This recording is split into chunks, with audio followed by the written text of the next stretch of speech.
La décision est tombée jeudi soir. La nordiste Florence Cassé restera en prison et purgera bien sa peine de 60 ans d'emprisonnement. Son recours en cassation n'a pas abouti. Pour la Française de 36 ans, il n'y a donc plus de solution possible devant la justice mexicaine, mais elle pourrait encore saisir les organismes internationaux. Michel Alliot-Marie, ministre des Affaires étrangères, a dénoncé une décision déplorable, parlant même d'un déni de justice. Florence Cassé a été arrêtée en décembre 2005. Son interpellation a été orchestrée pour la télévision. Elle avait d'abord été condamnée à 96 ans de prison en première instance, une peine ramenée en appel à 60 ans en mars 2009. Florence Cassé a été reconnue coupable de l'enlèvement et d'association de malfaiteurs. Son avocat, Maître Berton, va demander à la France de saisir la Cour internationale de justice contre le Mexique. Nous l'avons rencontré hier soir. Il s'exprime au micro de Tanguy Lécluse. Vous savez, moi je l'ai eu il y a quelques minutes au téléphone, je lui ai annoncé cette décision. On peut s'y attendre et elle pouvait avoir aussi des échos de son côté. Une fois que vous êtes condamné à 60 ans, je dis souvent que vous empruntez le couloir de la mort. Il faudra qu'elle trouve l'énergie, la ressource suffisante pour continuer à mener son combat devant la justice internationale, puisqu'il ne lui reste plus que ce seul combat. Il faut qu'elle trouve l'énergie, mais vous savez, les innocents ont beaucoup d'énergie. Il n'y a que les coupables qui baissent les bras. Florence est une innocente, elle ira jusqu'au bout parce que je la connais, parce qu'elle a cette force, parce qu'elle le doit à tout le monde, à ses soutiens, à ses parents, à son comité de soutien, à ceux qui, comme l'Église là-bas au Mexique, comme l'ancien procureur de Mexico, qui était garde des Sceaux à l'époque, qui la soutiennent, les anonymes aussi. Donc c'est important qu'elle mène ce combat jusqu'au bout. Le député-maire de Falampin, Thierry Lazaro, parle d'une justice mexicaine, je cite, corrompue au service du pouvoir. Il demande l'annulation de l'année du Mexique en France, une initiative culturelle qui a démarré sur tout le territoire depuis le 1er janvier. Sa famille et ses amis sont toujours sans nouvelles de lui. Cela fait maintenant 6 jours que Thomas Ducrot n'a plus donné signe de vie. Les recherches entreprises hier dans la Deule n'ont pour l'instant rien donné.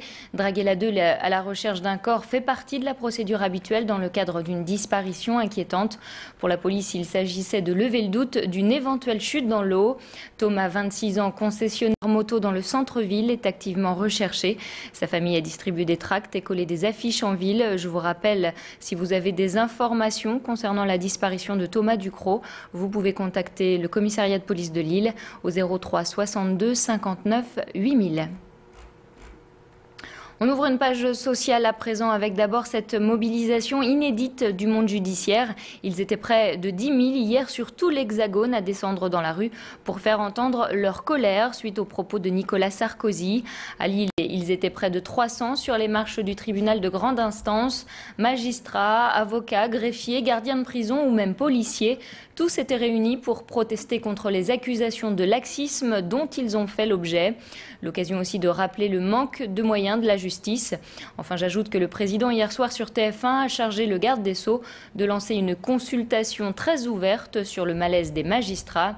Cela suffira-t-il à calmer la tension des robes noires? Réponse dès ce matin avec la reprise ou non des audiences. 5 000 selon les syndicats, 3 500 selon les forces de l'ordre. Ce qui est sûr, c'est que la grogne du monde enseignant a drainé les foules hier après-midi dans les rues de Lille.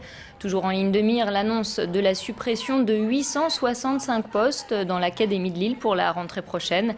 Une décision du rectorat qui ne réjouit évidemment pas les enseignants et qui aura des conséquences sur leur travail et l'orientation des élèves. Écoutez justement ces réactions de manifestants. C'était hier dans le cortège.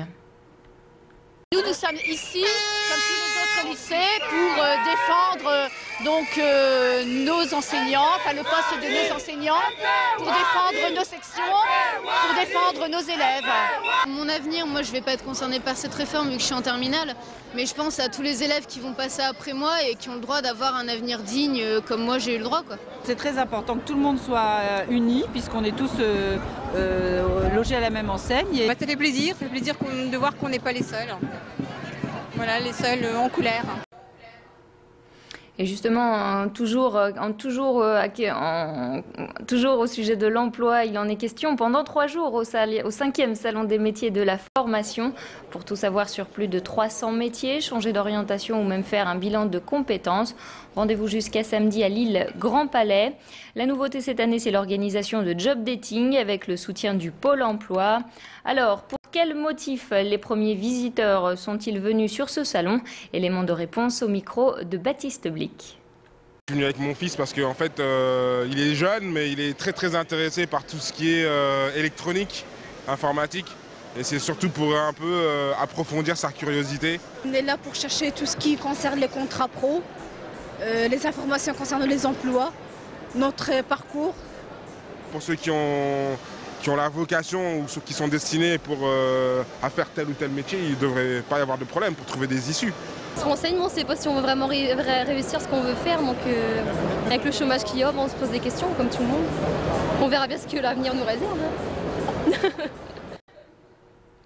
Un peu de culture avant de se quitter avec cette initiative originale, un spectacle musical pour les détenus. Jeudi, 20 femmes de la prison de Sequedin ont revisité la musique des années 1900. Une cantatrice et un accordéoniste ont en effet franchi l'enceinte de l'établissement pour leur faire entendre 1 heure de chansons sur le thème de l'amour. Au programme Mon légionnaire, J'ai 2 amants, Mon homme ou encore la célèbre chanson des amants de Saint-Jean.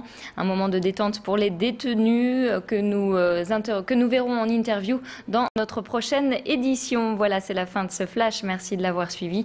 À tout de suite pour de nouvelles informations.